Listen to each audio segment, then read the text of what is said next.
Mercedes, we've got a Ford with Scott Speed on the pole position. Brian Deegan alongside him. Heikkinen on the right-hand side. They unleash over 600 horsepower through four-wheel drive, and it's go! Look at Brian Deegan. He's got a brilliant start. Look at Scott Speed. Oh, Heikkinen takes the whole shot. What a brilliant run from Heikkinen. Heikkinen goes from the outside all the way to the inside and takes the lead. That is an incredible pass on his part. Steve Arpin with the black top and the yellow line. He slots into third position. Second is Scott Speed. What a great run. But it's the Finn who leads. Ahead of the American, ahead of the Canadian.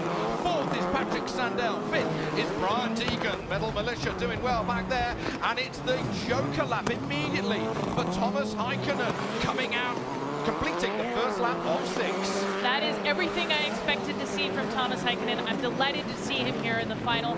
He was injured and couldn't compete last year, and there he got his chance to pull all of his moves, all of his aggression, outside to inside, and hold on to that lead. If he can hold it to the end here, wow, young guy, so excited to be here. He's just 22 years old, he's Heikkinen. He had that massive crash last year. He got the jump a little bit wrong, broke the block of the 4-cylinder Ford engine. Such was the force that came through the front of that Ford Fiesta, and it was a massive crash. He was injured. Now everybody's got to take the Joker, the inside line there, as Steve Arpin does at least once in these 6 laps. That was a strategic move by Steve Arpin. He was trying to come out in front of Scott Speed. They're in identical cars, but he just didn't make it. Number 2, Scott Speed behind Thomas Heikkinen, and number 3, that's Steve Arpin.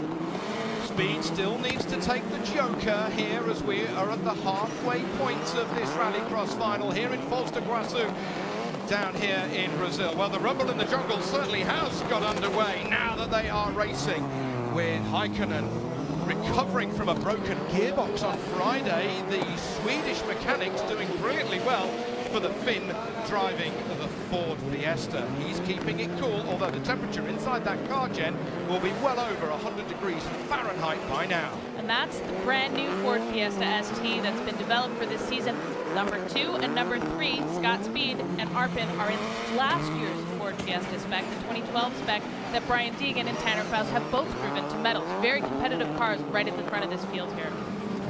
So then over the jump they go once more. Brilliant jump from Scott Speed. He was so relaxed when he came into this weekend, and the relaxed driving style is certainly suiting Scott Speed so well here. Is he closing in on Thomas Heikkinen? 1.136 seconds. Sandell a little bit further back in that third position, but Speed still got to take the Joker lap. There you have Heikkinen working away at the wheel, all arms and elbows. Look at the different driving style between Heikkinen and Speed. Heikkinen, all opposite locks. Speed, neat and tidy. And that's their different backgrounds. Speed comes from Formula 1 and has been doing NASCAR. Heikkinen is a rallycross guy through and through, and he's not afraid to race with his elbows out, as they say in motocross. Not at all. We're going through the fesh dust, as we would say, on the Dakar Rally. Goes through, he's got the white flag, he's got one more lap to go for the Finn. Speed still needs to take the Joker. Could Scott Speed line up the Finn just in that last corner? It could be going the Americans' way, Jen. It's going to be tough, but he has been strategic with that Joker, and he knows that if he can get close enough to Heikkinen, when he goes into that Joker, he might just come out in number 1. We'll see what happens after the jump here. It's that next turn. Over the jump for the last time, through the murky goes. Oh, Heikkinen going the right side, and on the inside goes Scott Speed, and Scott Speed wins the gold medal in rallycross. Fantastic! He's a rookie. He's never driven on dirt. He never jumped a race car in his life before, and he takes the gold medal with the Ford Fiesta. What an upset. You've never seen an upset like that in any rallycross in the world. Heikkinen gets second, and Patrik Sandell gets third position. That is the upset of all upsets I've ever seen in motorsport. Just incredible. Thomas Heikkinen in second, Patrik Sandell with the bronze medal. All 3 of those guys, first time medals.